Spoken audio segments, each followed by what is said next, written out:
Good morning, everyone, and thank you for joining me today. We're going to dive into a crucial topic, understanding and addressing street crimes from a criminological perspective. Throughout this presentation, we'll explore the causes behind these crimes, their impacts on communities, and discuss effective strategies for prevention and control. I'm looking forward to sharing insights that can help us better understand and tackle street crime together. Let's get started. Criminology is essentially the scientific study of crime. It looks closely at what causes crime, the effects it has, and the ways it impacts society as a whole. One of the main focus areas is understanding why crimes happen in the first place, how offenders behave, and how societies react through laws and law enforcement. Studying criminology is particularly useful because it gives us a solid framework to analyze street crimes in detail. Importantly, criminology doesn't just look at individual crimes. It places them within larger social patterns and dynamics, helping us see the bigger picture behind criminal activity. Street crimes are criminal acts that occur in public places. What really defines these crimes is the fact that they happen where people come and go, like on streets or in parks. A key aspect of street crimes is the direct interaction between the offender and the victim, which often takes place right in community areas. Some of the most common types of street crimes include theft, where someone's property is stolen, robbery, which is theft combined with the use or threat of force, and assault, which involves causing physical harm to another person. Another important street crime to be aware of is vandalism, which is when someone intentionally damages or defaces property. These crimes not only affect individuals directly but can also impact the sense of safety in the community. When we talk about common types of street crimes, there are four main categories to keep in mind. First is theft, which involves taking someone else's property without permission, but importantly, it happens without any use of force or threats. Then there's robbery, which is more serious because it combines theft with violence or the threat of violence against a person. Next, we have assault, which refers to physical attacks meant to hurt someone or at least make them fear for their safety. Finally, vandalism, which is the deliberate destruction or defacement of property, whether public or private, often done as a form of expression or simply to cause damage. Each of these crimes affects communities differently, but all have a significant impact on the sense of safety and trust in our neighborhoods. When we look at the causes of street crimes, several key factors come into play. First, socioeconomic challenges like poverty, unemployment, and a lack of resources create environments where crime is more likely to occur. People in these situations may feel desperate or see few alternatives, which can lead to criminal behavior. Another important factor is peer pressure and social influence, especially among young people. The desire to fit in or gain acceptance can push individuals toward making poor choices, including engaging in illegal activities. Substance abuse and addiction also play a significant role.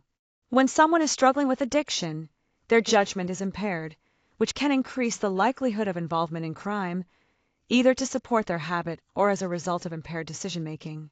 Lastly, a lack of education and limited access to legitimate opportunities leave fewer paths to success. When individuals don't have access to quality education or job prospects, they may see crime as one of the few available options. All of these factors together help us understand why street crimes happen and what areas might need attention to prevent them.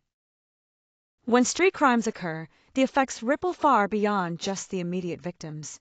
Those directly affected often endure physical injuries and emotional trauma, which can significantly diminish their quality of life.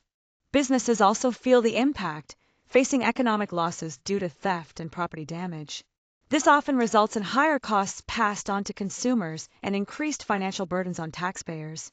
On a broader level, communities experience heightened fear and a decline in trust among neighbors, which weakens social bonds and makes it harder for the community to function cohesively.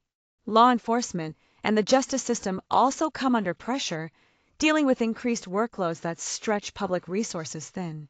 Altogether, these factors undermine the stability and well-being of our communities, highlighting just how far-reaching the consequences of street crime can be. When it comes to preventing and controlling crime, there are several key strategies we need to consider. First, community policing and neighborhood watch programs play a vital role. These initiatives encourage strong collaboration between residents and law enforcement, creating a sense of shared responsibility and trust. Next, social intervention programs focus on at-risk youth. By providing positive alternatives and support early on, we can help prevent criminal behavior before it starts. Legislative approaches are also essential. Implementing stricter penalties and establishing clear legal frameworks helps ensure consistent enforcement and deterrence. Finally, public awareness campaigns educate the community about how to prevent crime and the importance of reporting suspicious activities. By combining these strategies, we can tackle both the immediate issues and the underlying causes of crime more effectively. When we look at the challenges in addressing street crimes, one of the biggest issues is underreporting. Many victims hesitate to come forward because they fear retaliation or simply don't trust the authorities to protect them. This makes it harder to get an accurate picture of what's really happening on the ground.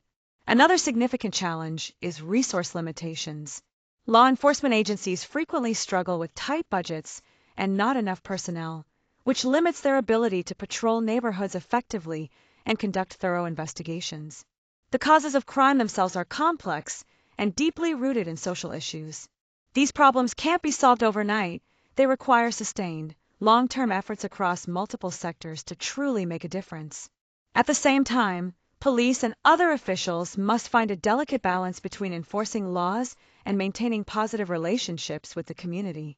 Too much enforcement without community trust can lead to alienation, which only makes the problem worse. All these factors together show just how complicated it is to design and implement crime control strategies that are both effective and sustainable. It's a tough, ongoing challenge that calls for thoughtful, coordinated approaches.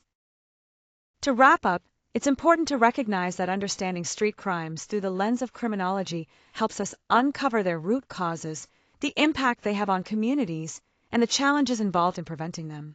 Reducing these crimes effectively isn't something that happens on its own. It calls for active engagement from the community, meaningful policy changes that tackle the social issues behind the crimes, and ongoing research to keep our strategies relevant and effective. One of the most crucial aspects is collaboration. When citizens, law enforcement, and policymakers work hand in hand, we can create safer public spaces and build stronger communities. Moving forward, sustained efforts in research, policy development, and active community participation are essential if we want to make lasting progress in combating street crimes.